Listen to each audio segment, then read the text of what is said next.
Day 19, it's all about telling stories through your sales process. Now, this is a brand communications 21-day course on my YouTube channel, Serena's Playbook. I've been in comms and media for more than 20 years. Sales isn't exactly my thing. However, the distinction I made, or the highlight, the description, the back story to this is that when you are having to influence and you are having to make an impact, you're selling and you have to be a powerful communicator. And that's why we're looking at sales for the last few days of this 21-day course, because I get the ick from it. And on day on day 15, I think, or 16, I was giving stories about my sales background and how I was really good when I was doing it, when I didn't know I was doing it. And then as soon as I had to face opportunities where that was going to be my explicit role, I just backed off. Now, stories are so powerful. We know this. We always hear this in content creator circles and in communication circles, that stories are really powerful because people buy emotionally. They might justify something rationally, but they really do buy into it, decide emotionally. And so it's really important to use narratives. The reason why we're bringing this in at this point is because in order for you to tell the story, you still have to understand um, the sweet spot of your communication style. And that's why on day 3 of this 21-day course, I talked about voice and tone. So let's talk about that. Let's really dig into it. I'm not going to talk about your audience understanding and having an awareness of where they sit and their sentiment, because I did that in the earlier episode. So let's really talk about your voice and your tone. In communications, we appreciate, and I certainly do as a communication strategist, somebody who has been in PR for more than 20 years. I'm a chartered public relations practitioner, and I know that there are areas in your communications on multiple platforms where your voice must remain consistent and you must stick to your core values, your script, and stick to what helps your audience, what is serving them. Don't think about what's serving you. The authenticity episode was all about that. The authenticity episode was, are you being authentic for yourself or for your audience? Is this helping them? Is this helping them with their lessons, or is it just that you want to rant over?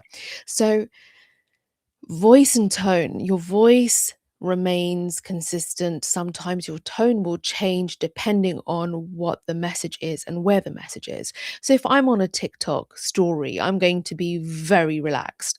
When I am doing something much more long form, whether it's on my Systems and Questions podcast, on my Media and Politics commentary channel, or here in training material, I will have a different tone, a different delivery style, if you like. Your voice remains consistent. You want to stick to what is really important to your brand, what you're all about, your core values, your North Star. Yes, all of those things. But you've got to be able to get agile with this. Ugh, I said agile. Get agile with your tone, your delivery style. And that's why it really helps to be on multiple platforms.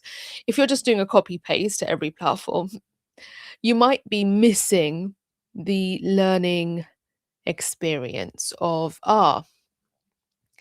this is how you would communicate on TikTok. This is how you would communicate on a YouTube live stream or on Twitch in order to hold the attention and to really engage with a live audience, compared to a highly edited video on Instagram or anywhere else for that matter.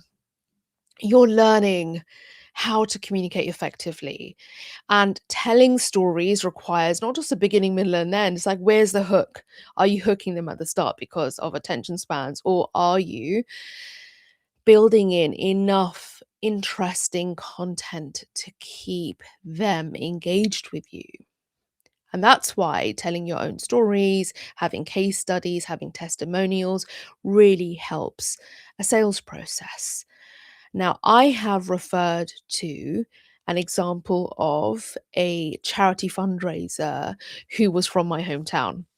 And I don't currently live in my hometown in that part of London, but um, I did the storytelling for her because as soon as I found out where she traveled from, we were talking about the hood, the old hood.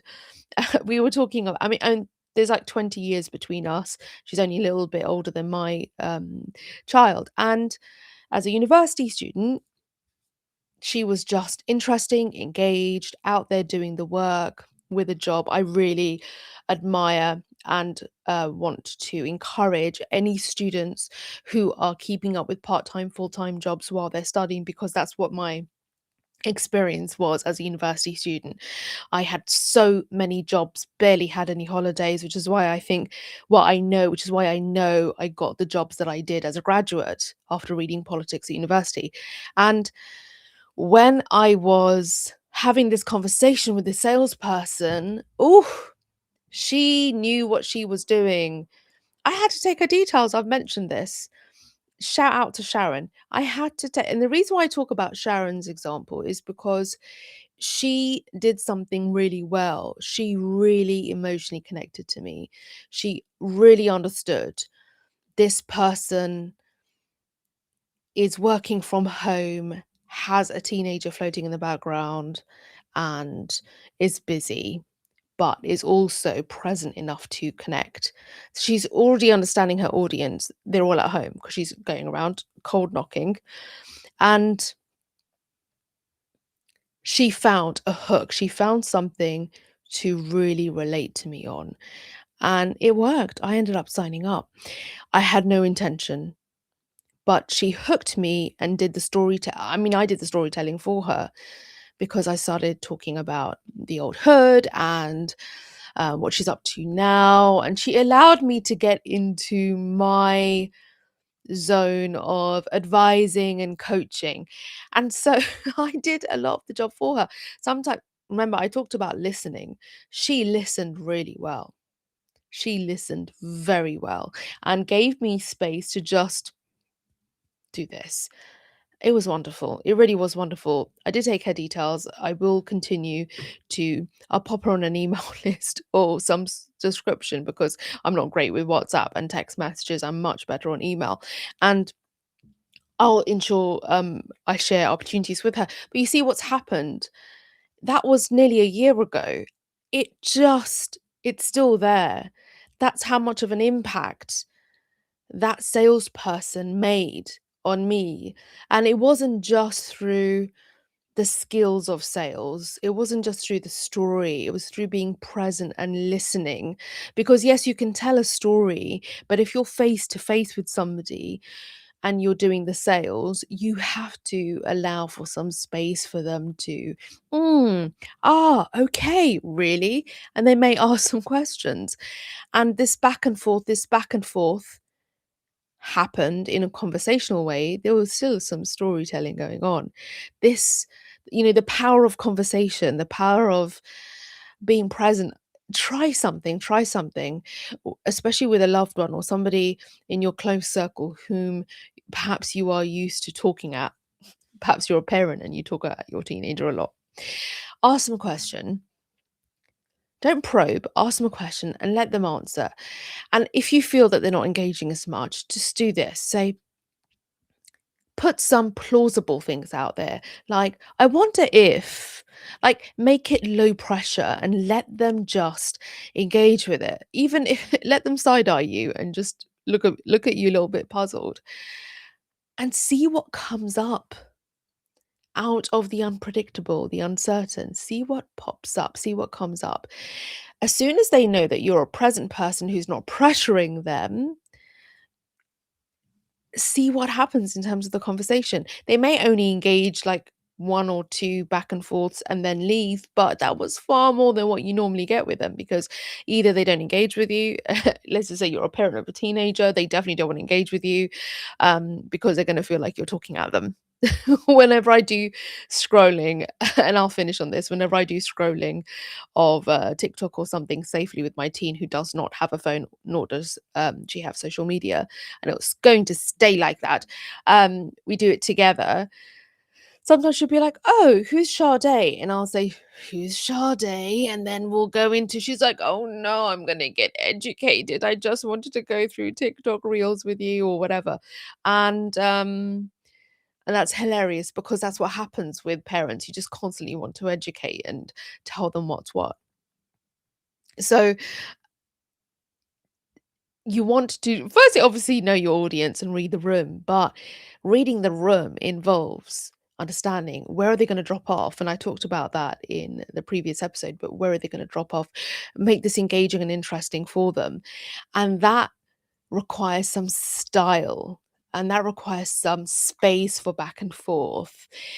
And let it be a bit easy. Obviously, you've got to keep your foot on the pedal a little bit because this is sales, but let it be easy. Estate agents do this all the time when they do valuations and they enter your home and they spend time with you to talk about what it is you're looking for.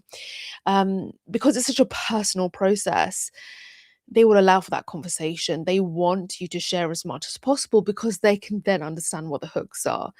Let me know your thoughts on this. Are any things coming to mind for you and your process with your audience and your target audience? It would be great, your target customer, sorry, it would be great to hear from you in the comments. It's been wonderful to be in this process with you together in community, and I will catch you in the very next one. We are coming up to day, drum roll please, day 20.